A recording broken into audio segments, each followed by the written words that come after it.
Olá, amados irmãos, graça e paz do Senhor Jesus Cristo. Estamos aqui nesta noite mais uma vez reunidos, irmão Jair, irmão Yuri e eu, para podermos estar juntos, crescendo mais um pouquinho na graça e no conhecimento do amor desse Deus todo-poderoso que nós servimos. E hoje, para a honra e glória do nome do Senhor Jesus, estaremos trazendo aqui para o coração dos irmãos um texto, algo que venha da parte do coração do nosso Deus para as suas vidas e para as nossas vidas também. Queremos estar trazendo aqui um estudo, um direcionamento da palavra do Senhor que está relacionada em Mateus capítulo 5, Mateus capítulo 6 e Mateus capítulo 7. Estaremos então começando aqui uma série de vídeos para estar trazendo para os irmãos uma reflexão, para estar trazendo para os irmãos e convidando aos irmãos a estar fazendo uma autoanálise da sua vida e da sua caminhada cristã. Porque, irmãos, um reino nos está proposto, tem uma herança proposta para nós. E se nós não nos posicionarmos como verdadeiros filhos de Deus, como verdadeiros cristãos que vão tomar posse desse reino, se nós não voltarmos às nossas origens, nós não entraremos nesse reino, ficaremos de fora. Então, nós aqui hoje reunidos, queremos convidar todos vocês para estar conosco nesse estudo bíblico e estar também nos ajudando aí com as suas orações. Cumprimentar aqui então o nosso amado e querido irmão Yuri. Irmão Yuri, graça e paz do Senhor Jesus, meu irmão. Como você está? Como que foi sua semana? Boa noite, pastor Klaus, irmão Jair, graça e paz aos irmãos, aqueles que nos acompanham aqui no canal, no Evangelho do Reino, interior de São Paulo. Graças a Deus, pastor, foi uma semana boa, na presença do nosso Deus, sempre nos ajudando. Sabemos que o nosso dia a dia são dias muito corridos, trabalhosos, mas graças a Deus, o Senhor nosso Deus tem nos ajudado aí na nossa jornada e tem nos dado essa alegria de podermos estar reunidos para estarmos falando do Evangelho do Reino, para podermos estar falando do amor de Deus. E é uma alegria muito grande poder estar aqui com os irmãos, o pastor Klaus, o irmão Jair, para nós estarmos falando um pouquinho mais da palavra de Deus, num assunto que é tão importante, esse que nós vamos falar hoje, porque ele nos fala do caráter que nós, como igreja, precisamos ter participar do reino dos céus, desse reino maravilhoso que será implantado por Cristo aqui na terra. Então, nós vamos estar falando um pouquinho daquilo que nós, como corpo de Cristo, como igreja, nós precisamos ter nas nossas vidas para podermos entrar nesse reino que nos foi prometido pelo nosso Deus.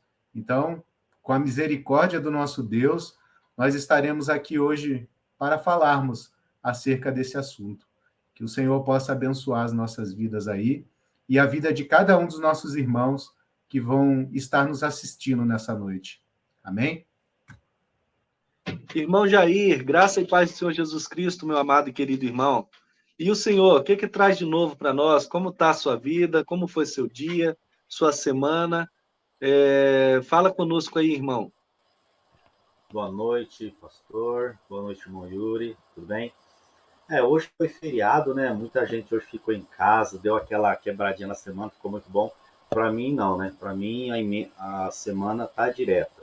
Trabalhei hoje normalmente, mas não reclamo, não, né? Porque os dias tá difícil, não pode estar reclamando de nada, essas coisas, não. A gente tem a dificuldade, né? Por causa da correria do dia a dia, da gente focar, né? Nas coisas de Deus. Correria de casa, correria de trabalho, as crianças na escola, mas mesmo assim a gente procura separar um tempo para meditar, para estudar, e principalmente agora, né, quando a gente pegamos a responsabilidade de estar trazendo a palavra primeiro para a gente, né, para depois para os nossos irmãos, então é importantíssimo a gente estar sempre procurando meditar, estudar, e o principal de tudo, estar sempre entrando em comunhão com o Espírito de Deus para que a gente possa ser capacitado para nós estarmos aqui, né, ministrando a palavra com excelência, da forma que Deus merece. Então, para mim é um prazer, né, estar aqui com os irmãos e que a graça dele possa nos abençoar sempre e que esse trabalho realmente não venha a se findar, a não ser quando realmente for do plano e da vontade de Deus. Amém, né? Glórias a Deus, né? É bom demais saber que Deus nos deu essa semana, né? E nos desafiou para estarmos juntos e unidos nesse propósito, né? Então, eu quero aqui estar convidando o irmão Yuri para estar fazendo a nossa oração de introdução desse estudo, né? Nessas reflexões que estaremos fazendo aqui hoje. Irmão Yuri, faz uma oração para nós, por favor. Amém? Amém, pastor. Vamos orar. Vamos orar. Senhor, nosso Deus, nosso Pai, te agradecemos por estarmos aqui reunidos nesse dia, nessa noite aqui, junto com os nossos irmãos, para podermos falar da tua palavra. Te pedimos, ó Deus, para que o Senhor possa estar falando com cada um de nós, a começar pelas nossas vidas e também para com os nossos irmãos que estarão nos ouvindo, que o Senhor possa estar nos dando entendimento da tua palavra, para que possamos colocar em prática nas nossas vidas todo o teu ensinamento que tu deixaste na tua palavra, para que assim nós possamos estar sendo obediente à tua palavra. Por isso nós te pedimos, Senhor, nos abençoe nessa noite, para que possamos crescer um pouco mais na graça e no conhecimento da tua palavra. Nós oramos pedindo a tua bênção por cada um de nós. Nós oramos a ti em nome de Jesus. Amém, Senhor. Amém, né? Graças a Deus, né? Amém. Então, como Amém. a gente estava falando, né? Hoje nós estaremos trazendo aqui uma série de vídeos, né? E onde nós estaremos tratando desses 3 capítulos de Mateus, capítulo 5, 6 e 7. E por que esses 3 capítulos em especial? Porque quando nós estudamos a fundo esses 3 capítulos, nós vemos que ali é a carta constituinte do cidadão que vai herdar o reino do céu. Nós vemos que para herdar o reino, nós temos que estar de acordo com esse ensinamento que Jesus traz para nossas vidas. Nós temos que estar centralizado nesse ensinamento. Nós não podemos ali estar escolhendo o que ser ou o que fazer. Nós temos que ser o que está ali. O que Jesus chama os seus discípulos para perto e começa a ensinar. E é uma coisa que, ultimamente, a gente vê que muitos de nossos irmãos têm perdido na sua caminhada cristã. Semana passada, quando nós gravamos o vídeo sobre a apostasia, a gente falou sobre essa perda da unidade, a gente falou da perda da identidade, a gente falou da perda da fé, da comunhão e da esperança. Então, por que muitas vezes há essa perda? Por que muitas vezes há esse abandono da fé? Por que muitas vezes há essa autoexclusão do corpo de Cristo? Porque muitas vezes você passou por essa leitura, pela leitura de Mateus capítulo 5, capítulo 6 e capítulo 7, e não entendeu o desafio que Cristo ali estava fazendo para a minha, para a sua vida. Então, hoje, nós queremos voltar, nós queremos trazer de volta para nossas vidas e para as suas vidas a importância de aplicarmos em nossas vidas como os verdadeiros cristãos o que o Senhor Jesus está ali ensinando para os seus apóstolos, o que o Senhor Jesus está ali ensinando para os seus discípulos, porque eles guardaram a fé, eles caminharam de acordo com o Senhor Jesus estava ensinando ali. E para nós foi passada a mesma missão, porque nós nos consideramos, nós nos tornamos cristãos, nós falamos que somos filhos de Deus. Então, se somos filhos de Deus, somos filhos da luz. E não pode haver trevas em nosso caminho, não pode haver escuridão nenhuma. Nós vamos ver aqui que temos que ser sal, nós vamos ver que temos que ser luz, porque os olhos do mundo estão em nós. Então, eu quero estar aqui fazendo a minha introdução, trazendo essas palavras para a sua vida e esse convite.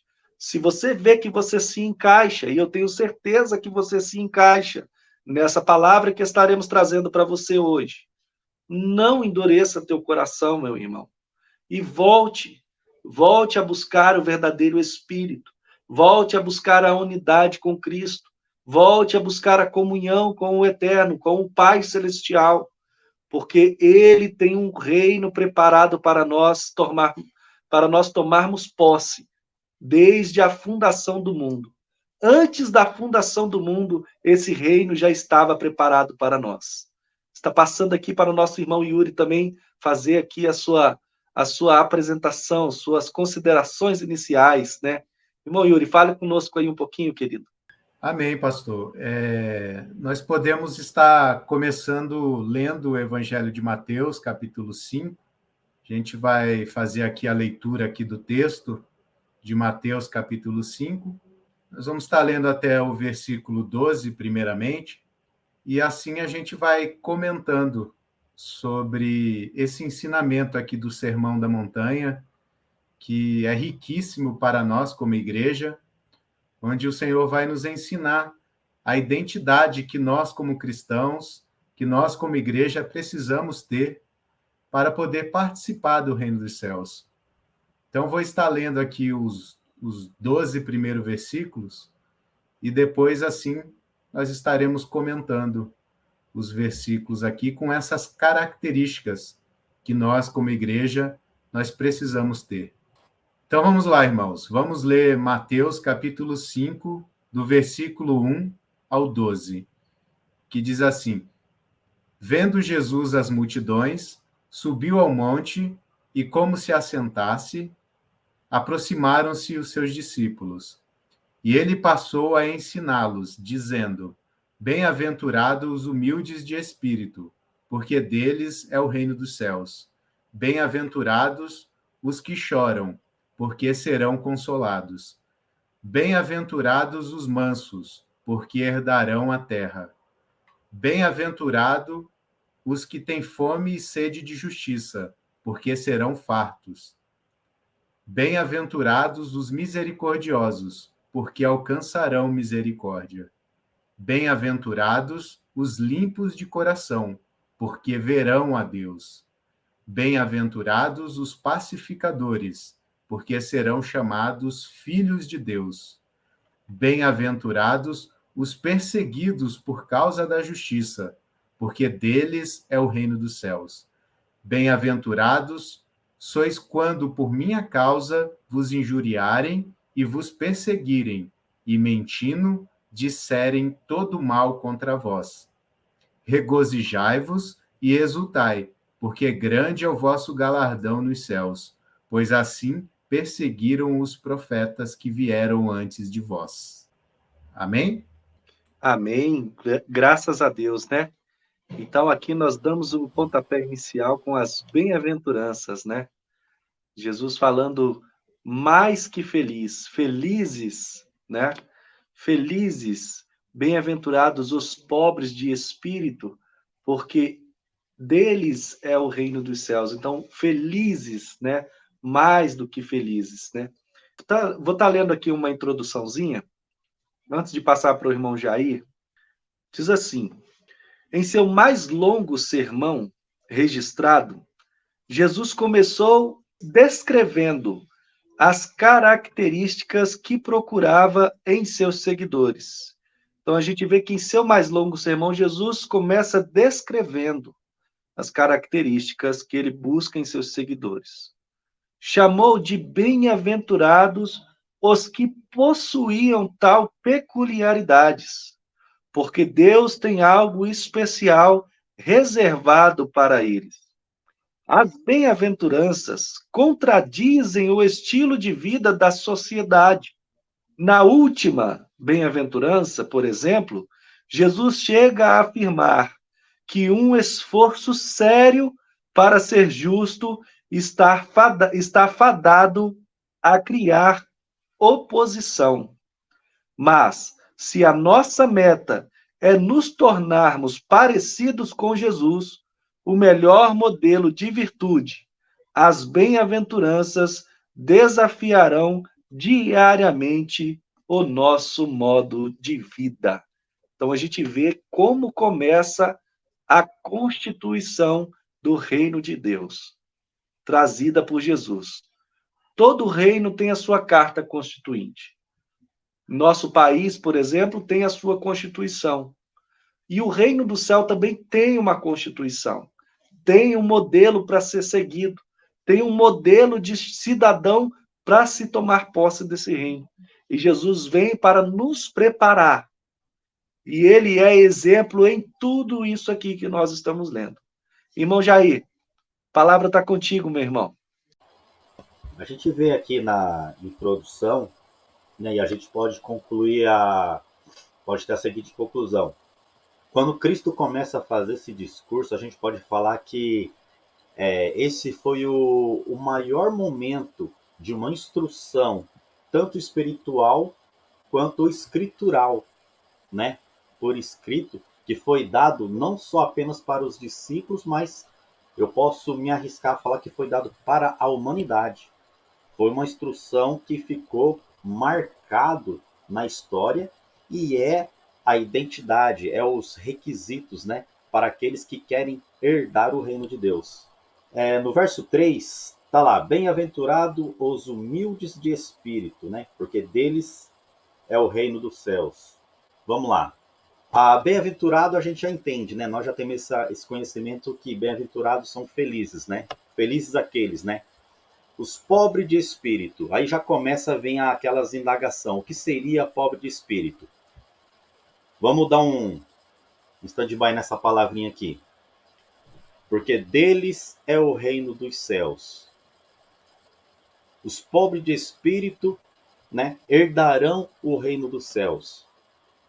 Lá em João capítulo 3, versículo 3, é interessante, eu vou ler para os irmãos aqui, que diz o seguinte: Jesus respondeu, em verdade vos digo, que se alguém não nascer de novo, não pode ver o reino de Deus. Está conectado. O nascer de novo, não é mesmo? Em herdar o reino de Deus. Esse é um ponto. Só que agora o que eu gostaria de frisar aqui com os irmãos é o pobre de espírito, não é mesmo? Jesus disse que os pobres de espíritos, né, seriam abençoados no reino, né, no reino que pertence a eles. Mas o que de fato é ser pobre de espírito? Significa o quê? Reconhecer as minhas falhas, a minha total dependência de Deus? Ou é o oposto disso? Eu estou fartado de tudo isso, eu sou forte com isso, então eu não preciso de Deus, né? A gente pode interpretar de algumas maneiras, de alguma forma, mas de uma coisa é certa, as pessoas que são pobres de espíritos, elas são carentes de Deus, né? Para ser bem claro, bem específico, são pessoas que têm a necessidade de Deus. E a pessoa tendo a necessidade de Deus, ela é muito mais o quê? Ela é muito mais receptiva a receber o evangelho, a receber o crente, o cristianismo, né, na vida dela, do que uma pessoa que está farta. Farta não de Deus, mas está farta com as coisas do mundo. Por isso que por isso que Cristo, né, buscou quem? Os pobres, os humildes, os pescadores. Ele buscou pescadores, pessoas que não tinham, não eram doutoradas, não tinham aquele pleno conhecimento da escritura que eles tinham na época. Eram pessoas o quê? Eram pessoas simples, pessoas humildes. Elas são muito mais o quê? Receptivas, né, a receber o evangelho. E isso é interessante. Uma outra coisa aqui que eu queria deixar também frisado aqui. A pessoa ela tem que reconhecer, né? É bem-aventurado, feliz, aquele pobre de espírito. Mas essa felicidade, eu só vou ser um bem-aventurado se eu reconhecer, né? Eu vejo que isso é importante. Eu reconhecer que eu sou pobre de espírito. Que eu preciso preencher essa minha pobreza espiritual, né, com algo que é valioso, que Cristo fez a promessa e ele cumpriu a promessa, que é a promessa do seu Espírito, o Consolador, na minha vida. Eu não sei se o irmão Yuri ou o pastor teria algo a acrescentar sobre o verso 3, senão a gente já pula para o verso 4. Irmão Yuri? Então, irmãos, essa passagem aqui das bem-aventuranças do Senhor Jesus é uma passagem muito importante para nós. Como o pastor Klaus falou, é a identidade que nós, como igreja, precisamos ter para poder ingressar no reino dos céus. Interessante que o Senhor Jesus, ele ensina todas essas características, porque o Senhor Jesus, que é o nosso maior exemplo, e nós fomos escolhidos por ele para sermos como ele, para sermos a imagem de Jesus, conforme a imagem dele, nós precisamos buscar, como igreja, sermos iguais a ele. Então, todas essas características, o Senhor Jesus, ele tinha na sua vida, porque ele veio para cumprir a vontade daquele que o enviou, a vontade do Pai. Então, tudo aquilo que o Senhor Deus estabeleceu para cada um de nós, o Senhor Jesus, como filho, ele cumpriu todos esses requisitos. Ele foi fiel em fazer a vontade do Pai. Então, o ser humilde de espírito, né, a minha versão aqui está bem-aventurados os humildes de espírito, porque deles é o reino dos céus. Ser humilde de espírito é reconhecer a nossa pequenez, que nós somos pequenos diante de Deus. Deus sempre tem a nos ensinar que a nossa dependência tem que estar nele. Ser humilde não significa fraqueza, mas sim ter uma vida assim como o Senhor Jesus foi, mostrando o amor de Deus, compartilhando bondade, sendo manso, porque o Senhor Jesus, lá em Mateus capítulo 11, o Senhor Jesus fala assim: vinde a mim, todos que estáis cansados e sobrecarregados, e eu vos aliviarei. Tomai sobre vós o meu jugo e aprendei de mim, porque sou manso e humilde de coração. Ou seja, o Senhor Jesus, ele era humilde de coração, ele era humilde de espírito, porque ele estava tão somente na dependência do seu Pai. Ele estava com seu coração voltado para agradar o seu Pai. E nós, como igreja, nós temos que ter essa humildade em nós. Nós temos que agir com simplicidade. Nós não podemos agir com uma arrogância, com prepotência ou soberba, porque nós sabemos que isso não edifica ninguém. Então, nós precisamos ser humildes de espírito, estar totalmente na dependência do nosso Senhor, para que assim nós possamos ter essa característica na nossa vida. Amém? Amém, né? Olha quanta coisa maravilhosa, né? De um versículo apenas, a gente já vê o quão falho nós muitas vezes nos encontramos. Porque nós vivemos diante de uma sociedade que pensa que faz distinção de pobre e de rico, né? E ser pobre de espírito é ser dessa forma, igual o irmão Yuri e o irmão Jair falou. É ser aquela pessoa sem reservas do mundo.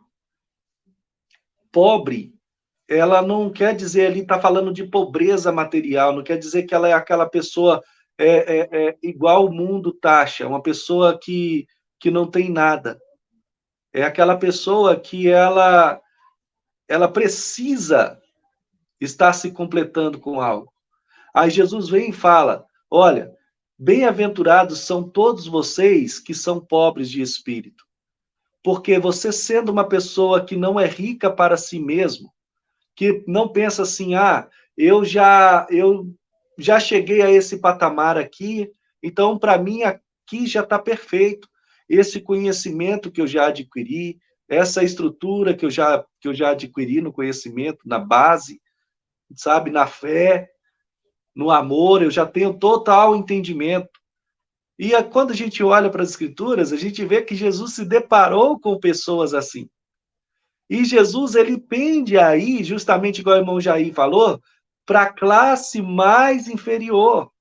Porque aquela classe superior que o estava esperando pelas Escrituras, aquela classe que ficava observando as Escrituras e à espera do Messias, eles já estavam tão cheios que não tinha como mais colocar ou acrescentar algo mais na vida deles.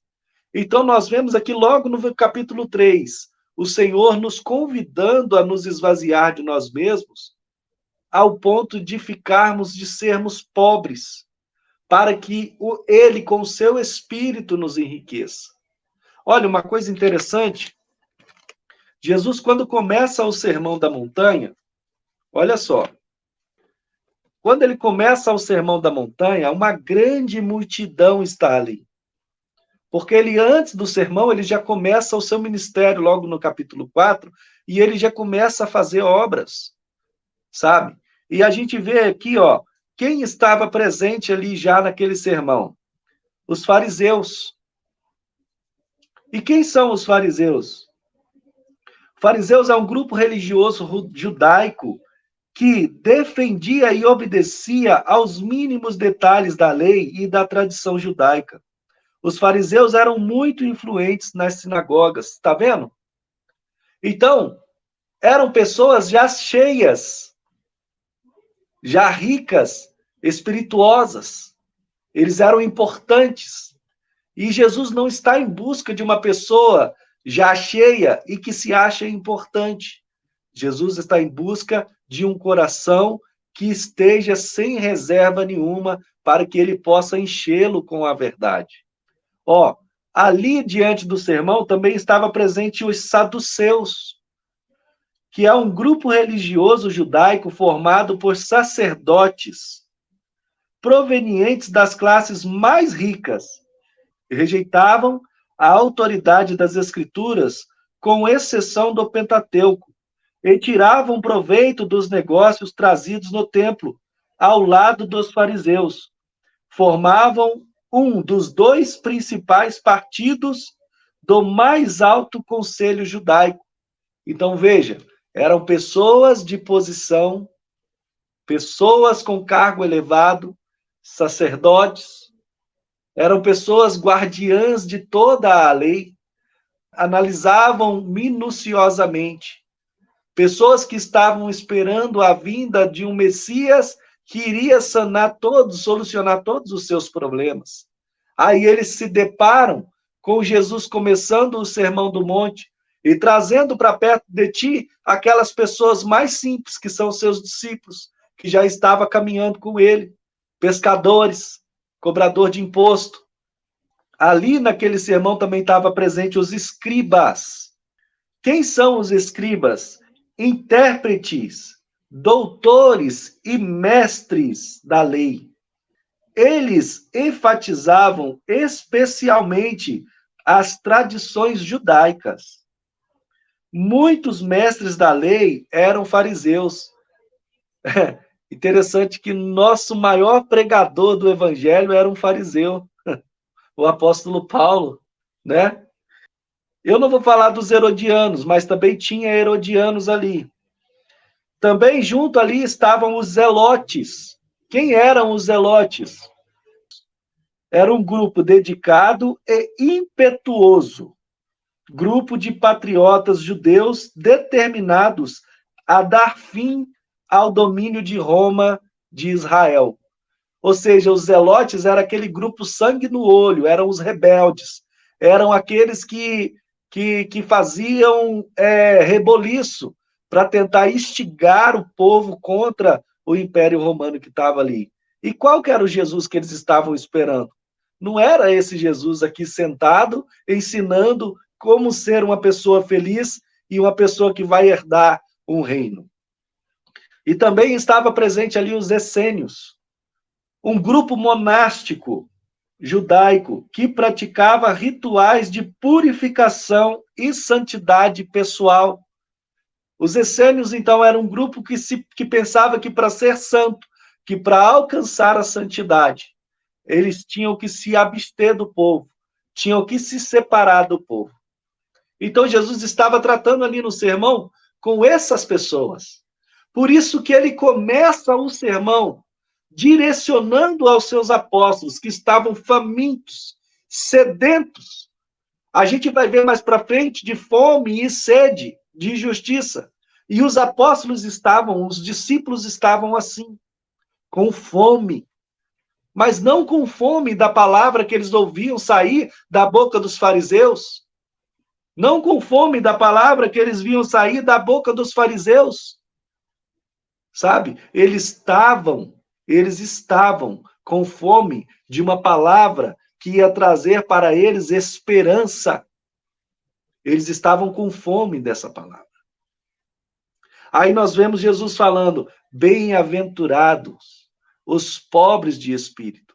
Eu vou estar lendo o versículo que está lá em Isaías, capítulo 57, versículo 15. Olha o que diz a palavra do Senhor. Diz assim a palavra do Senhor, porque assim diz o alto e o sublime, que habita na eternidade e cujo nome é santo. Em um alto e santo lugar habito, e também com o contrito, e abatido de espírito, para vivificar o espírito dos abatidos e para vivificar o coração do contrito. E tá vendo? Jesus aqui trazendo a realidade dessa palavra que Deus estava direcionando à boca do profeta Isaías. Ele habita com o pobre de espírito. Por quê? Porque o pobre tem espaço para Deus. Ele é aquela pessoa que está com seu espírito ali sem reserva, diferente de fariseu, diferente dos saduceus, diferente dos essênios, diferente dos escribas. Então a gente vê aqui em Isaías capítulo 57, 15, que Deus ele está com o contrito e abatido de coração, porque essa pessoa aqui, ela chega sem reserva diante de Deus. Ela chega vazia de si mesmo. Deus não está em busca de uma pessoa que está cheia de si. Aquela pessoa orgulhosa, soberba, aquela pessoa que começa a colocar defeito e culpa nas pessoas e não olha para ela mesma para poder identificar que, às vezes, ela não está tendo espaço para Deus operar na vida dela. Por isso que o Senhor Jesus fala que não tem como colocar vinho novo em odre velho, e nem tecido novo em tecido velho. Ele tem que refazer de novo todas as coisas. E o convite que está sendo feito para nós aqui é o quê? Nos apresentarmos, sermos aquela pessoa pobre de espírito, para que o tempo todo a gente fique dependente e carente de Deus. Dependente ao extremo. Porque o tempo todo a gente vai estar buscando em Deus o suprimento das nossas necessidades. Eu vou, para encerrar a minha fala, eu vou deixar um exemplo de pobre de espírito. Os irmãos devem conhecer bem a passagem do fariseu e do publicano. O fariseu levanta seus olhos e fala, Senhor, sê propício a mim, porque eu dou o dízimo, eu jejuo, eu oro, eu contribuo, eu faço isso, aquilo, por isso eu mereço ser abençoado. Mas o publicano que estava fazendo a mesma oração não conseguia nem levantar os olhos para o céu e ele diz, Deus, sê propício a mim, pecador. Quem que é aqui aquele que está pobre de espírito? O fariseu ou o publicano? Fica a minha pergunta para você nessa noite. Amém? Vamos seguir então para o próximo versículo? Os irmãos têm mais alguma coisa a acrescentar? Amém, então. Irmão Yuri, Bem-aventurado os que choram, porque eles serão consolados. Esse versículo aqui de Mateus, capítulo 5, versículo 4, bem-aventurados os que choram, porque serão consolados, nos mostra que nós, na nossa caminhada, nós como igreja, nós passaremos momentos de aflições, momento de tribulações, mas nós temos que sempre que lembrar que nós temos um Deus que está sempre disposto a nos ajudar, a nos consolar e nos dar a vitória. A palavra fala, no mundo tereis aflições, mas tende bom ânimo, eu venci o mundo e vós vencereis também. O Senhor, Ele está à nossa disposição para nos ajudar nos nossos momentos de tribulações, nos nossos momentos de aflições, no nosso momento em que nós estamos precisando de um amparo do Senhor nas nossas vidas, porque muitas das vezes esse mundo vai fazer a gente sofrer, mas o Senhor está disposto a nos consolar.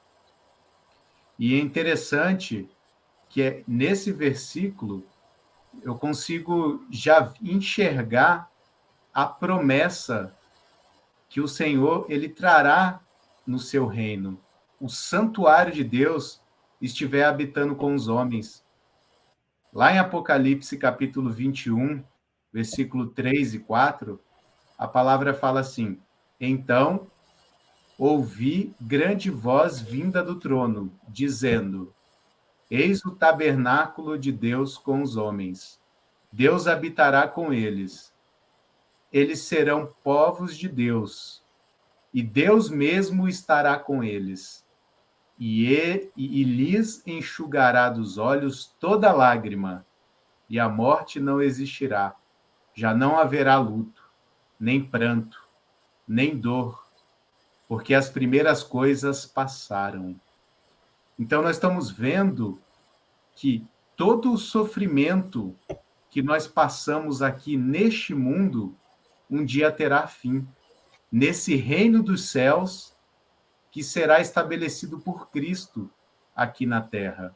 Então, embora muitas aflições nós venhamos a passar durante a nossa caminhada, nós precisamos confiar nessa promessa desse reino que será implantado.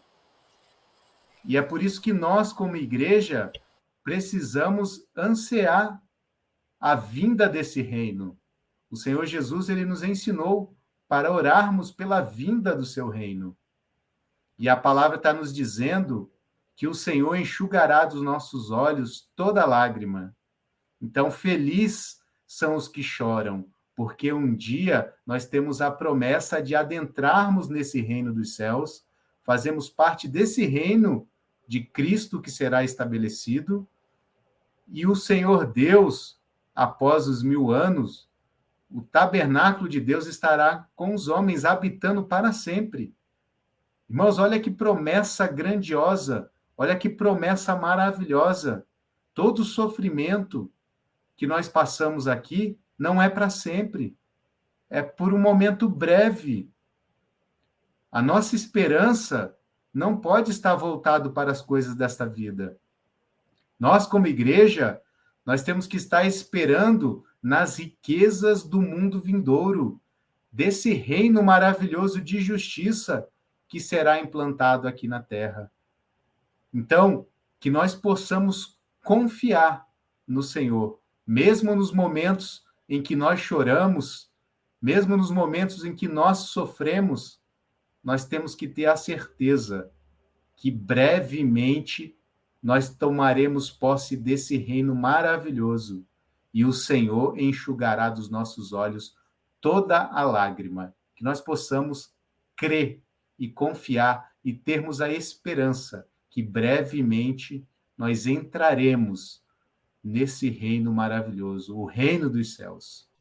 Amém. Glória a Deus, né? Irmão Jair, o que você tem para acrescentar para nós aí nesse verso 4. Bem-aventurado os que choram, porque eles serão consolados. 2 Coríntios, capítulo 7, versículo 9 em diante. Agora me alegro, não porque foste contristado, mas porque fostes contristado para arrependimento, pois fostes contristado segundo Deus, para que, de nossa parte, nenhum dano sofresses. Porque a tristeza segundo Deus produz arrependimento para a salvação, que a ninguém traz pesar, mas a tristeza do mundo produz morte. É exatamente isso que o irmão Yuri está falando. Esse choro, como diz aqui, bem-aventurados que choram, porque serão consolados. Esse consolo vem da parte de Deus. E ele só vai realmente ser eliminado, a gente pode dizer assim, quando realmente vier e a gente já estiver dentro do reino de Deus, já fazendo parte do reino de Deus. Olha lá que Isaías fala, eu achei interessante esse texto que está totalmente ligado com ele. Isaías, capítulo 61, verso 2. Diz assim: a apregoar o ano aceitável do Senhor e o dia da vingança do nosso Deus, a consolar todos os que choram. Está falando do quê? Está falando do grande dia de Deus, o dia que ele vai vir, no dia que ele voltar, e ele vai acabar com todo esse mal que existe na terra hoje. Quem irá consolar de verdade o choro dos seus filhos, da igreja, da noiva? É o próprio Deus nesse ano aceitável. É só quando entrarmos realmente no reino de Cristo, que está preparado desde a fundação do mundo, é que realmente vai se confirmar e vai se concretizar aquilo que ele fala. Eu vou enxugar dos seus olhos toda lágrima. Aí sim, a sua igreja não vai mais ter choro e ela será consolada. Amém. Amém. Amém. Graças a Deus, né? Tá vendo? Essa Amém. promessa é promessa para aqueles que choram.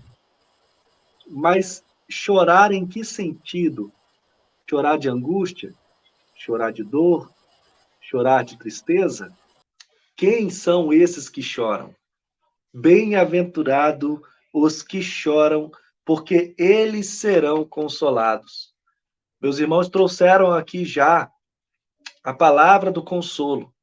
E qual é o consolo para aquele que chora? É entrar na vida. É tomar posse da vida. É tomar posse do reino. Não é ir morar no céu. É tomar posse de algo muito mais grandioso do que apenas a esperança de ir morar no céu, sabe? É uma esperança muito vaga que nos foi doutrinada e nos ensinaram durante muito tempo. A herança é maior. Além de alcançar o consolo, você vai tomar posse da vida eterna e entrar também na posse de um reino que está preparado. Você vai ser consolado pelo próprio Deus, ele enxugará dos seus olhos toda lágrima. Mas a gente olha aqui também, se a gente buscar e analisar, o chorar aqui, que a palavra também está nos direcionando, não é aquela pessoa que chora por algo supérfluo, ou aquela pessoa chorona, que qualquer coisinha está chorando por qualquer coisa. Mas é aquela pessoa que não se conforma com o estado e a vida de pecado que ela está vivendo. E ela chora por causa do pecado. Ela chora, ela clama. Sabe? Ela se derrama em lágrimas aos pés de Deus pelo fato de ter pecado contra Deus. Pelo fato de estar vivendo uma vida em pecado. E ela clama, ela busca nos pés do Senhor com lágrimas para alcançar dele misericórdia. Não é como um rei que uma vez em vão chorou por causa da vinha de um dos seus súditos. Como a gente sabe do rei que queria a vinha de Nabote e chorou porque não podia possuir aquela vinha. e tramaram contra a vida daquele homem para tomar dele a vinha, para então satisfazer a vontade de um rei que não era segundo a vontade de Deus, um rei corrupto. Não como filho de um rei, e chorou, se entristeceu, porque estava apaixonado pela irmã. E enquanto ele não a possuiu para depois descartá-la como se ela não valesse nada, ele não saiu da sua angústia, do seu choro. Não é chorar como esses hipócritas, mas sim chorar pelo seu pecado. Sim, chorar, porque muitas das vezes você se encontra cheio de muitas outras coisas e vazio para com Deus. Não chorar como pessoas que se alegram com festas pagãs, com coisas vãs desse mundo, mas é chorar pelo fato de estar distante do Pai. É chorar amargamente, porque tem vivido uma vida que não é a vida de um cidadão, de uma pessoa que vai herdar o reino que está preparado desde a fundação do mundo. Então, olha o convite que está nos sendo feito aqui hoje. Bem-aventurados os que choram. Meu irmão, não se conforme com o pecado. Não se conforme com essa vida de pecadinho que você tem vivido. Esses altares que muitas das vezes têm sido levantados dentro do seu lar, dentro da sua vida, dentro da sua casa. Não se conforme, meu irmão. Porque isso pode estar te afastando de Deus. E isso te impede de chorar na presença de Deus. Se colocar na presença de Deus sempre como aquela pessoa que carece da misericórdia de Deus. O irmão leu aqui a referência de Isaías 61, sabe? 61, verso 1 e 2. Olha, a gente vê que no mundo, os valores terrenos conflitantes fala chorar de felicidade ou buscar uma felicidade a qualquer preço para poder parar de chorar. Vamos ver o que está escrito lá em 2 Coríntios, capítulo 1, verso 4, que fala da recompensa de Deus para os que choram. 2 Coríntios, capítulo 1, 4.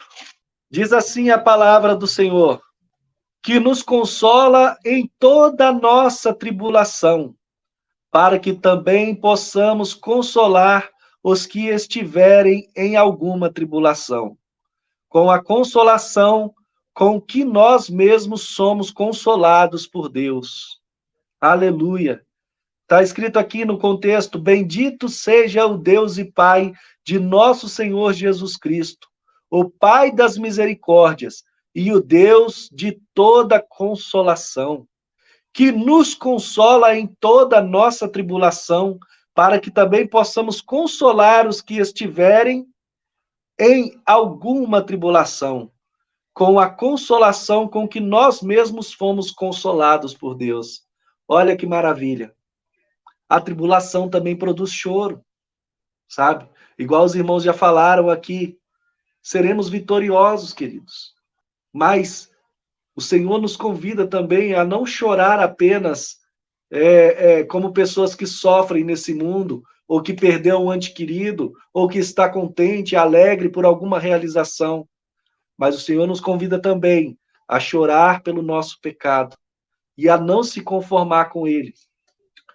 A palavra também está nos dizendo, lá em Salmos 51, quando Davi se colocou diante de Deus e chorou pelo seu pecado, sabe? Davi se coloca diante de Deus e chora pelo seu pecado, buscando em Deus o arrependido e buscando em Deus o perdão do seu pecado. Então, esse aqui é o convite para desenvolver esta atitude de quem chora, sabe? E lá em Tiago também, Tiago capítulo 4, do verso 7 ao 10. Eu vou ler rapidinho para poder encerrar a minha fala. Então, irmãos, olha só o que está escrito aqui em Tiago, capítulo 4, do verso 7 ao 10. Sujeitai-vos, pois, a Deus. Sujeitai-vos, pois, a Deus, e resisti ao diabo, e ele fugirá de vós. Chegai-vos a Deus, e ele se chegará a vós. Limpai as mãos, pecadores, e vós, de duplo ânimo, purificai o coração. Senti as vossas misérias e lamentai e chorai. Converta-te o vosso riso em pranto e a vossa alegria em tristeza. Humilhai-vos perante o Senhor e ele vos exaltará. Olha que maravilha. É o remédio para o que chora.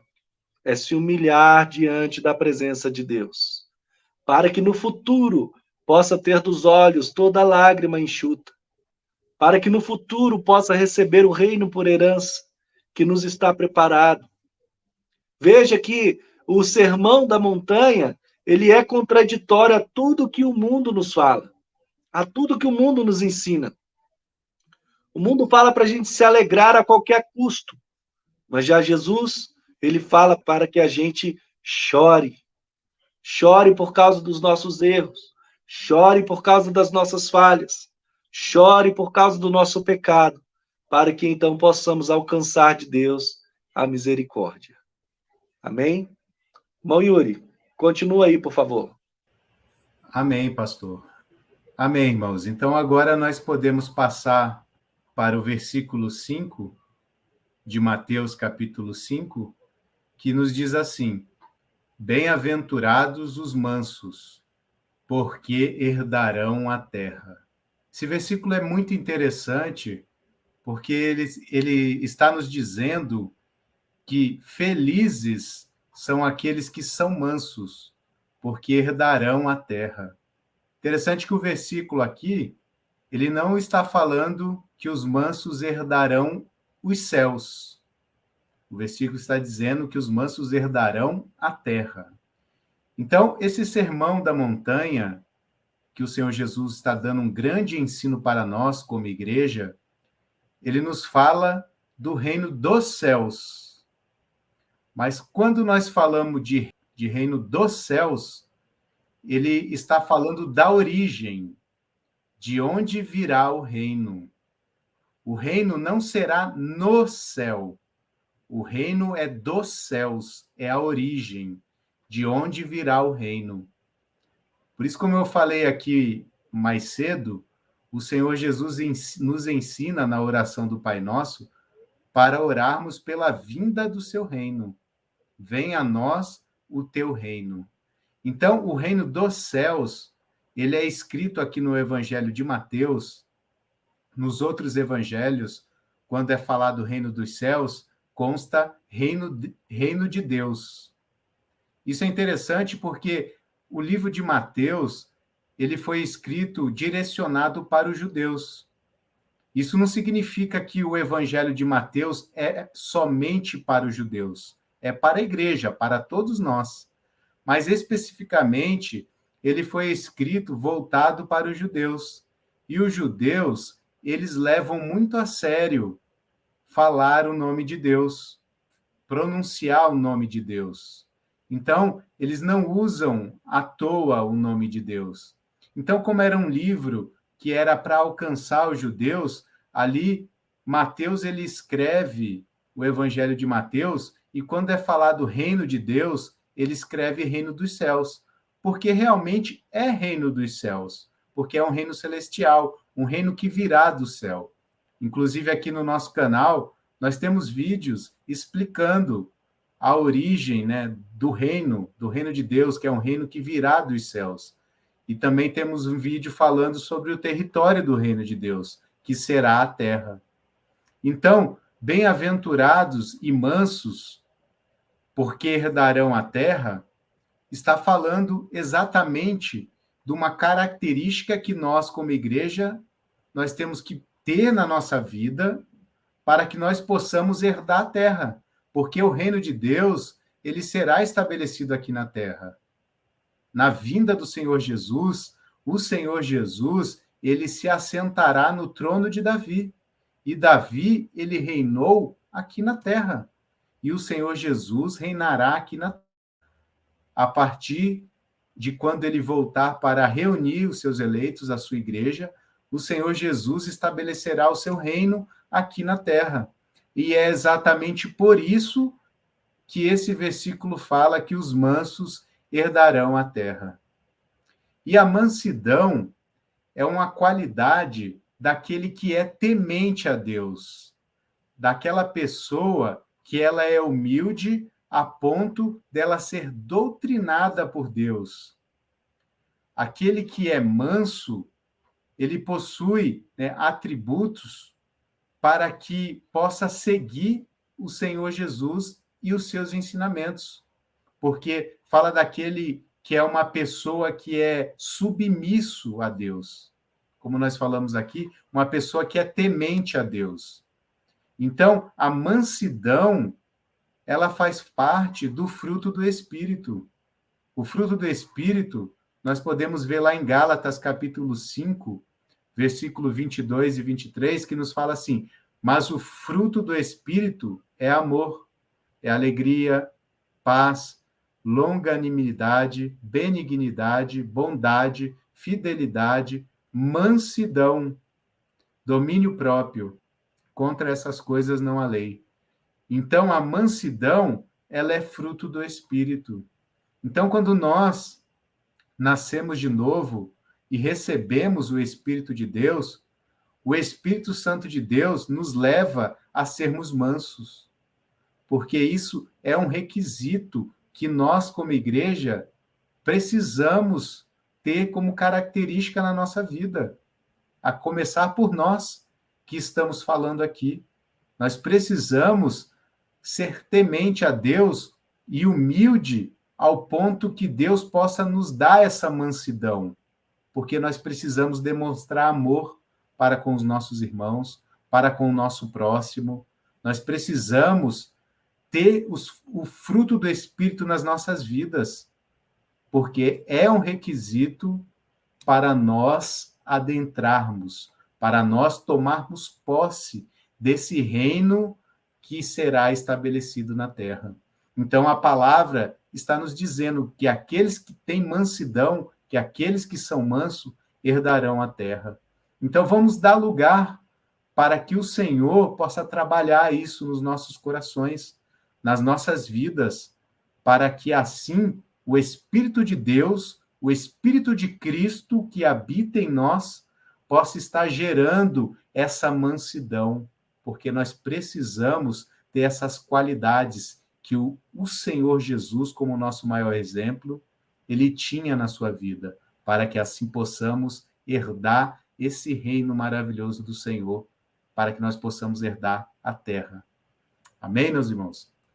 Amém, graças a Deus, né? Irmão Jair, manso, fala um pouquinho para nós sobre a mansidão, hein, irmão Jair? Aleluia. Amém. Eu abri aqui, eu gosto bastante de usar o Strong, o dicionário Strong. Eu gosto muito. E olha só o que ele diz. É tudo que o irmão Yuri disse, né? É só um complemento mesmo. Gentileza, bondade de espírito, humildade. Humildade para Deus é aquela disposição de espírito com a qual aceitamos sua forma de lidar conosco como a melhor, sem, no entanto, disputar ou resistir. Quer dizer, ser manso, humilde, é a gente realmente se entregar. É igual o irmão Yuri está falando. É a gente se entregar de verdade. Não é você falar, não, eu me entrego, mas quer fazer a parte que você destinou para Deus fazer, você está querendo, sabe, atropelar. Não é isso. É realmente a gente se entregar de corpo, alma e espírito. Aí só para um último complemento, para a gente avançar, Salmos 37:11, que o salmista já estava falando lá, né? Jesus já tirou tudo do lado dos profetas mesmo, né? É maravilhoso demais isso. Mas os mansos herdarão a terra e se deleitarão na abundância de paz. Esse é o reino que está preparado. Isso é o que a gente almeja, né? Nesse mundo repleto de injustiça, repleto de coisas, sabe, absurdas que a gente vê e que a tendência é só piorar. Só que Deus, Jesus, na parábola, e o salmista já disse há muito tempo atrás, Os mansos vão herdar a terra. E lá vai ter abundância de paz. Lá vai ter muita paz. Não vai ter mais nada disso que a gente tem hoje. Vai ter paz, gozo, alegria, que é isso que o irmão Yuri acabou de falar. Assim, eu assino e passo a régua. Não tenho o que falar. É isso mesmo. Amém. Aleluia, né? É incrível como a gente está conectado. É a segunda referência já que o irmão Jair pega e lê de uma referência que eu já havia separado também. Mas é o sinal que a Bíblia ela se conversa, a palavra conversa, as referências da qual a gente está fazendo a exposição aqui, ela tem que ser as mesmas, o pensamento tem que ser o mesmo. Os irmãos trouxeram aqui as características de uma pessoa mansa, de uma pessoa que vai herdar, né, um reino, vai tomar posse da vida, né? E eu quero falar um pouquinho da controvérsia disso aí. Sabe? Por quê? Porque Jesus nos ensina a ser manso e fala que para tomarmos posse, a gente tem que ser manso. Só que muitas vezes, mesmo depois de estar andando com o Senhor, a gente ainda traz em nós a natureza do velho homem. A gente ainda traz em nós a natureza iracunda, a natureza que busca poder, a natureza que busca a força desse mundo, a imposição desse mundo, a imponência desse mundo, sabe? E o Senhor Jesus está falando, começa falando para a gente ser uma pessoa vazia, pobre de espírito, sem reserva de coisas que nos tornam ricos intelectualmente. Depois, o Senhor Jesus nos fala para sermos mansos, né? Mansos. O que é ser manso, irmão? Manso é você não ser uma pessoa que vive esbravejando. Uma pessoa que vive em contenda, ou ira, ou em discórdia. Uma pessoa que vive buscando guerra. Então, Jesus está nos ensinando a ser o oposto do que o mundo diz, a ser o oposto do cidadão do mundo. O cidadão do mundo, ele se ira, ele faz guerra, ele peleja, ele busca os seus interesses ali na guerra, na luta, sabe? Mas o Senhor Jesus pega e vem nos ensinar que dessa forma, se permanecermos dessa forma, buscando o poder, sabe, que o mundo nos direciona, a gente vai ficar de fora desse reino e não vamos tomar posse dele. Não vamos tomar posse. Por isso que você vê, Jesus está alinhado, Paulo está alinhado com o pensamento de Cristo, para você ver como Paulo entendeu a questão da mansidão, que ele coloca lá em Gálatas, na passagem que o irmão Yuri leu para nós lá, e um dos frutos do Espírito é mansidão, temperança. Então, uma pessoa mansa, ela é moderada, sabe? Ela não se ira com facilidade. Ela não é iracunda, sabe? Ela não é aquela pessoa que vive em guerra e faz guerra por qualquer coisa. Aí você vem falar para mim, mas Jesus era manso, mas desceu o chicote no povo que estava lá no templo. Sim, ser manso não é ser uma pessoa boba, mas é ser uma pessoa que saiba ter o controle da situação e sabe que Deus que é o juiz da causa dela. Ser manso não é aquela pessoa que busca a justiça com suas próprias mãos. Ser manso é aquela pessoa que deleita e espera em Deus. Sabe? É aquela pessoa que sabe que Deus falou para ela assim, que minha é a vingança e eu retribuirei. Então, o mundo fala ao contrário. O mundo não nos ensina a ser manso. O mundo nos ensina a sermos aquelas pessoas que faz guerra e impõem as suas decisões. Olha só, a recompensa de ser manso, herdar a terra. O irmão Jair leu para nós a referência de Salmos, capítulo 37, versículo 11. Na referência que eu anotei aqui, para estar complementando com o que o irmão Jair leu, está escrito assim, Salmo 37, do 5 ao 11. Entrega o teu caminho ao Senhor, confia nele e ele tudo fará. Ele fará sobressair a tua justiça como a luz, e o teu juízo como o meio-dia. Descansa no Senhor e espera nele. Está vendo a característica do manso? Ele não vai fazer guerra, ele descansa no Senhor e espera nele.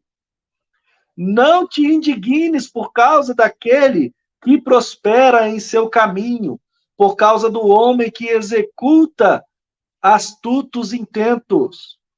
Deixa a ira e abandona o furor. Não te indignes para fazer o mal, porque os malfeitores serão desarraigados, mas aqueles que esperam no Senhor herdarão a terra. Pois ainda um pouco, e o ímpio não existirá. Olhará para o seu lugar e não aparecerá. Mas os mansos herdarão a terra e se deleitarão na abundância de paz. Então, qual que é o contexto para nós? O manso, ele não faz guerra. Ele espera a justiça de Deus. Então, irmão, se você que está caminhando nos caminhos do Senhor, e essas bem-aventuranças não têm se encaixado na sua vida, é um grande sinal de que você pode ainda não ter nascido de novo. Mas hoje você está sendo convidado a, nessa palavra, descobrir a identidade de um herdeiro da vida eterna e do reino eterno. E para tomar posse dessa herança, você tem que se encaixar na carta constituinte deste reino, que está em Mateus, capítulo 5, capítulo 6 e capítulo 7. E para finalizar a minha fala, eu vou deixar a referência para os irmãos estar lendo. De Mateus, capítulo 11, versículo 27 ao 30. Podemos ler esse versículo, irmãos, rapidinho. São apenas 3 versículozinhos. Mateus 11, verso 27 ao 30, que é a aplicação. Diz assim a palavra do Senhor: todas as coisas me foram entregues pelo meu Pai. E ninguém conhece o Filho senão o Pai. E ninguém conhece o Pai senão o Filho. E aquele a quem o Filho quiser revelar. Vinde a mim, todos os que estáis cansados e oprimidos, e eu vos aliviarei. Tomai sobre vós o meu jugo, e aprendei de mim que sou manso e humilde de coração, e encontrareis descanso para as vossas almas. Interessante que o irmão Yuri leu essa passagem. E ela aqui, para complementar, está sendo trazida para você novamente, para você aprender com Jesus. Porque ele é o exemplo de tudo isso aqui que nós estamos vivendo. Aleluia. Irmão Yuri, suas considerações finais, querido. Muito bom, né, irmãos? Estamos aqui falando de coisas do reino, coisas muito importantes para nós como igreja, porque aqui no Sermão da Montanha, o Senhor Jesus, ele nos mostra a identidade que nós como igreja precisamos ter para poder participar do seu reino. E aqui, no final dessa live, eu gostaria de deixar aqui uma reflexão para cada um de nós, a começar por nós três aqui, e para todos os demais irmãos que estarão assistindo depois essa live, para nós refletirmos na nossa vida, porque nós temos uma tendência de se interessar bastante por escatologia, pelas profecias da palavra, as profecias do tempo do fim, e isso é muito importante realmente. Nós, como igreja, nós precisamos conhecer as profecias do tempo do fim, nós precisamos estudar e nos aprofundar do conhecimento acerca da escatologia e os acontecimentos do fim. Nós precisamos, sim, conhecer essas coisas. Porém, nós precisamos compreender, em primeiro lugar, o básico. E nós precisamos analisar na nossa vida se essas características que o Senhor Jesus está nos ensinando nessa passagem aqui no Sermão do Monte, nós precisamos, cada um de nós, olharmos para as nossas vidas para vermos e analisarmos se essas características elas se encontram nas nossas vidas. Será que eu tenho sido humilde de coração? Será que eu tenho buscado ser manso? Será que eu tenho um coração doutrinável, um coração que é sujeito a fazer a vontade do Pai? Será que essas bem-aventuranças, elas estão presentes na nossa vida? Porque não adianta nada, irmãos, nós conhecermos todas as profecias, sabermos que o reino dos céus será estabelecido na terra, nós sabemos sobre as 2 casas de Israel, as 7 festas. Não adianta nada nós conhecermos essas revelações mais profundas da palavra se esse básico não estiver presente nas nossas vidas. Se as bem-aventuranças do Senhor, que ele nos ensina ali no Sermão da Montanha, não estiver presente da nossa vida, não adianta a gente conhecer essa parte mais profunda dos acontecimentos do fim. Porque sem esses requisitos que o Senhor Jesus tinha na sua vida e ele tem proposto para nós como igreja, para que nós venhamos a ter também isso nas nossas vidas, se nós não tivermos isso nas nossas vidas, nós não tomaremos posse do reino, nós não entraremos no reino de Deus. Então, meus irmãos, nessa noite, eu deixo essa mensagem para cada um de nós, a começar por mim, pelo pastor Klaus, pelo irmão Jair, para que nós venhamos nos analisar. Será que realmente eu tenho buscado ser conforme a imagem de Jesus? Será que quando as pessoas olham para mim, elas enxergam a figura do Senhor Jesus? Será que elas enxergam o amor de Deus na minha vida, nas nossas vidas? Que nós possamos analisar as nossas vidas. E se nós não temos, que nós possamos orar a Deus e pedir misericórdia, e que nós possamos estar buscando vir a ter isso nas nossas vidas, porque é um requisito primordial para a vida da igreja. Nós precisamos buscar essas características. Nós precisamos buscar ser como o Senhor Jesus foi, porque ele é o nosso maior exemplo. Então, que o Senhor possa estar abençoando as nossas vidas. Que o Senhor possa estar abençoando a vida de cada um dos nossos irmãos que estão nos ouvindo, que estão assistindo essa live, para que o Espírito de Deus possa trabalhar nas nossas vidas, para que nós possamos ter essas características que o Senhor Jesus tinha, que nós possamos ser mansos, que nós possamos ter o fruto do Espírito presente na nossa vida, para que assim nós possamos herdar essa promessa desse reino glorioso, do reino dos céus, que o Senhor Jesus estará estabelecendo aqui na terra. Amém, meus irmãos? Eu deixo todos aqui que na paz do nosso Senhor e que o Senhor possa nos abençoar para que possamos prosseguir na nossa caminhada. Amém, meus irmãos? Amém. Graças a Deus, né? Irmão Jair, suas considerações finais, querido.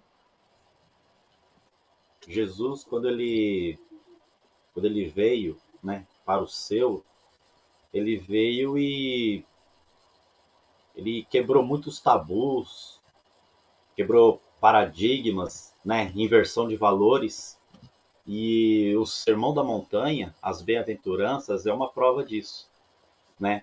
Os fariseus, sacerdotes da época se gabavam, né, pelo conhecimento, até mesmo pelas riquezas, pelas posses, mas Jesus vem e com o Sermão do Monte, ele inverte tudo isso.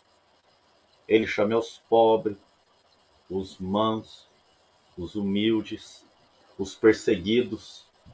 Ele inverte tudo, o papel. Agora, a pergunta, pegando um gancho no que o irmão Yuri falou, o mundo hoje, a gente pode falar que ele está até pior, né? De quando Jesus veio na época dele. Porque o mundo ele está totalmente na contramão do que Jesus ensinou no Sermão do Monte. Hoje as pessoas são egoístas, são vaidosas, não querem abrir mão das coisas que ela tem, principalmente quando é para abrir mão para seguir, né? Seguir a Cristo, seguir os caminhos que ele nem determinou, ele apenas pediu, que foi o exemplo do jovem rico, né? O que eu devo fazer? Eu quero te seguir, mas o que eu devo fazer? Não, pega tudo que você tem e dá para os pobres. E hoje as pessoas não estão dispostas a isso, nem um pouquinho, de largar tudo e seguir a Jesus. E é esse o grande problema hoje da sociedade. Essa é a luta hoje dos filhos de Deus, né? Em buscar pessoas, pregar o evangelho, e muitos mesmo dentro da própria igreja. Antes de entrar na live com os irmãos hoje, eu estava vendo uma igreja fazendo propaganda que quem fosse na reunião que iria ser ministrada, né, iria realmente ser abençoado financeiramente. Tanto é que a igreja estava cobrando, né, as pessoas, os irmãos, para entrarem para assistir essa administração. Tinha alguns valores até de R$ 600, e para você ficar no camarote, vamos dizer assim, e para ter uma palavra com o palestrante, estava em torno de quase R$ 9.000. E o que dói o coração é que as pessoas pagam para ir num culto desse, para ver uma ministração dessa, porque as pessoas estão buscando o quê? Estão buscando riqueza, não estão indo na igreja, participando de um culto para realmente buscar a Deus e a verdade da palavra dele. Não, as pessoas, infelizmente, elas querem o quê? Riqueza, quer prosperidade, quer fama. Não vamos nem citar no restante, que é inúmeras as coisas que as pessoas hoje buscam, mas o mais importante, que é Cristo, e Cristo fala que ele é a palavra, as pessoas quase não têm interesse. Então isso é uma coisa assim, é triste, né, de ver que até nossos próprios irmãos, tem muitos irmãos nossos que conhecem da palavra, mas está se debandando para esse lado. Que a gente possa realmente nos soldar o nosso coração, pedir muito para que Deus nos guie, nos orienta, e que a gente não venha soltar das mãos de Deus, porque o mundo, ele realmente jaz do maligno, e se a gente não estiver em alerta, a gente pode cair na artimanha dele. Que Deus possa nos abençoar, né? E que a gente possa realmente ter a identidade e as características do povo de Deus para esse mundo. Amém. Amém. Graças a Deus, né? É maravilhoso podermos estar aqui.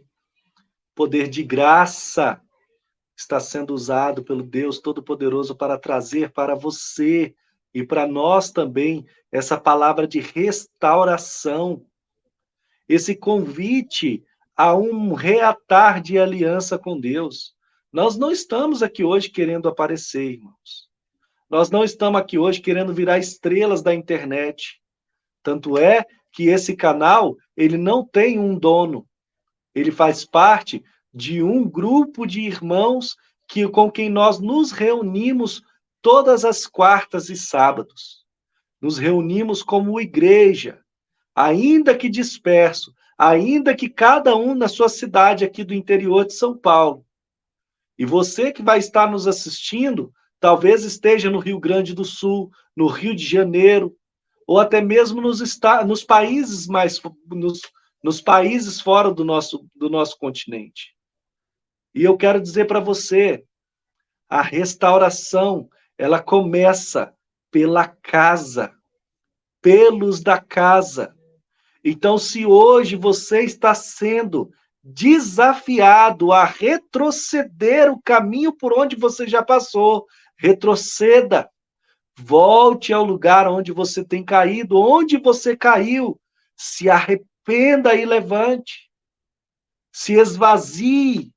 Se você se enriqueceu com a sua intelectualidade, até mesmo no caminho cristão, e pensa que não cabe mais nada na sua vida, e que essa palavra não te serve, então é um grande sinal de que você não está sendo pobre para com Deus.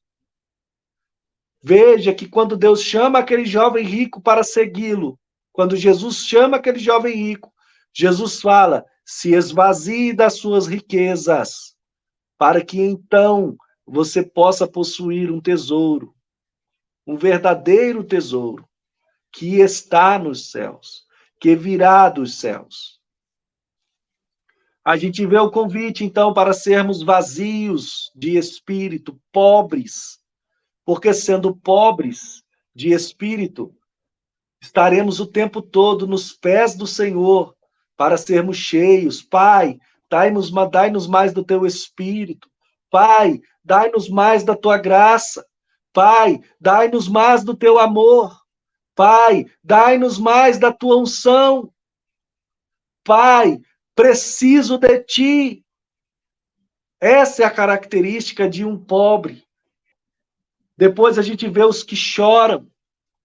Não é chorar por qualquer coisa, mas é chorar pelo pecado, chorar de arrependimento, chorar de angústia porque a sua alma está contristada, porque você não se conforma com a vida a qual você tem vivido, distante do seu Deus ou em pecado. A pessoa que chora, ela não tem um coração endurecido, o coração dela ainda é sensível à voz de Deus, e Deus está te convidando: filho meu, se arrependa, abandone essa vida que você tem vivido, esse coração seu endurecido, e chore na minha presença, porque chegará o dia em que eu vou enxugar dos teus olhos as lágrimas, porque você chorando agora, um dia você vai se alegrar. E a gente vê também os mansos, bem-aventurados os mansos. Aquele que não busca fazer guerra, aquele que é pacífico, aquele que busca no Senhor a justiça, aquele que busca em Deus a força para resistir ao mal, às tentações, às perseguições, às tribulações e às adversidades deste mundo. Então, em nome de Jesus, meu querido, se erga do lugar onde você está agora, dobra seus joelhos, clame ao Senhor, leia Mateus capítulo 5, leia Mateus capítulo 6, leia Mateus capítulo 7, e procure se enquadrar nessa carta aqui, nessa Constituição, para que você então se torne um cidadão que tenha por direito a herança do reino que está preparado desde a fundação dos séculos. E eu deixo aqui a paz do Senhor para a sua vida, a paz do Senhor para o irmão Yuri, a paz do Senhor para o irmão Jair, a paz do Senhor para o nosso irmão, e que estará depois nos ajudando a levar esse vídeo até você com a qualidade boa. Sabe, meu irmão, se inscreva no nosso canal, nesse canal que vai estar aí, Evangelho do Reino, interior de São Paulo. Oferte o seu like, Compartilhe esse vídeo para que ele chegue a mais pessoas que às vezes se encontram na mesma situação que você, para que ele possa voltar aos primórdios. E eu vou testificar uma coisa aqui, irmão Yuri. As palavras que eu estava preparando usar, que Deus tinha falado durante o dia no meu espírito, ele usou a tua boca para estar proferindo como suas considerações finais. Que às vezes nós buscamos um conhecimento mais profundo das Escrituras, de Apocalipse, Daniel, Ezequiel, e esquecemos das primícias. Esquecemos das primeiras obras. Esquecemos que chegamos até aqui por causa das primeiras obras. Então, eu me despeço aqui. Que Deus abençoe a cada um. Em nome de Jesus. Amém. Amém. Graças e paz. Irmãos, fiquem com Deus. Deus abençoe. Deus abençoe. Amém.